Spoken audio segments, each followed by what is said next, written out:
cetățenilor israelieni. Bonsoir, monsieur Eylon Lévy.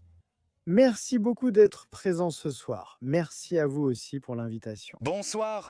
Un porte-parole du ministère des Affaires étrangères de Téhéran a déclaré aujourd'hui que si les pays de l'Union européenne gardent le silence sur la guerre, ils en paieront un lourd tribut. Ces pays risquent-ils de devenir des cibles dans le conflit?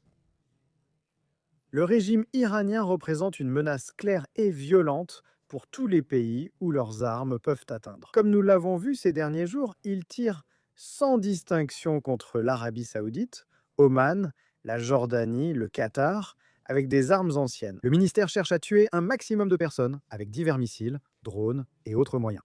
Nous devons nous assurer que le régime iranien ne menace plus ses voisins. Regardez comment ils attaquent les pays du Golfe avec seulement 2500 missiles et sans armes nucléaires. Imaginez le danger que cela représenterait pour l'Europe s'ils avaient 8000 missiles balistiques et des armes nucléaires, comme il le prévoit Ken Boaou. Monsieur Eylon Lévy, combien de temps pensez-vous que l'opération va durer? împotriva Iranului. Qu'est-ce qui pourrait marquer la fin de cette campagne?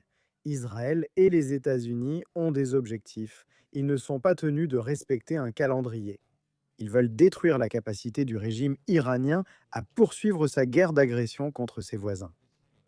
Cela signifie détruire les missiles balistiques, les lanceurs, les usines de missiles balistiques, le programme nucléaire. Les cibles du régime qui a été responsable de l'oppression et du massacre des civils en Iran, des choses horribles, afin de nous assurer que l'Iran ne soit plus une menace pour ses voisins. Nous voyons que cette coalition israélo-américaine fonctionne très rapidement. Au cours des derniers jours, le nombre de missiles a diminué au Moyen-Orient parce que cette coalition attaque les lanceurs de missiles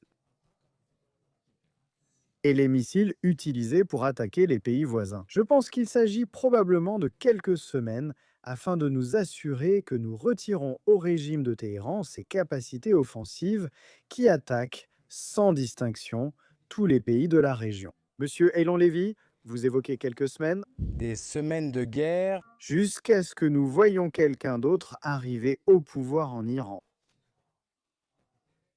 During that time, Cependant, je m'intéresse à ce qui se passerait pendant ce temps et je m'intéresse à la situation de la Roumanie, qui accueille d'importantes bases militaires américaines et dispose d'un bouclier antimissile à dévesselus. Pensez-vous que ces bases et unités militaires pourraient être des cibles potentielles? Je veux vous rappeler que la Roumanie a déjà été la cible des armes iraniennes. La Russie a envoyé des drones fabriqués en Iran, qui ont violé l'espace aérien roumain, et l'Iran représente une menace. Non seulement il envoie des armes, mais il fournit aussi la Russie, qui mène une guerre d'agression directe contre le continent européen. Cette coalition agit contre le régime, afin qu'il ne soit plus capable de tirer ses missiles et de ne plus vendre d'armes aux Russes. Mais nous avons vu que le régime iranien prend pour cible tous les pays de la région, même Chypre.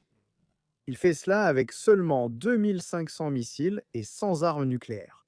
Donc, Israël et les États-Unis agissent pour s'assurer que l'Iran ne peut pas quadrupler sa production de missiles balistiques et produire aussi des armes nucléaires, ce qui mettrait le monde entier en danger. Merci beaucoup, monsieur Eylon Lévy, d'avoir participé ce soir.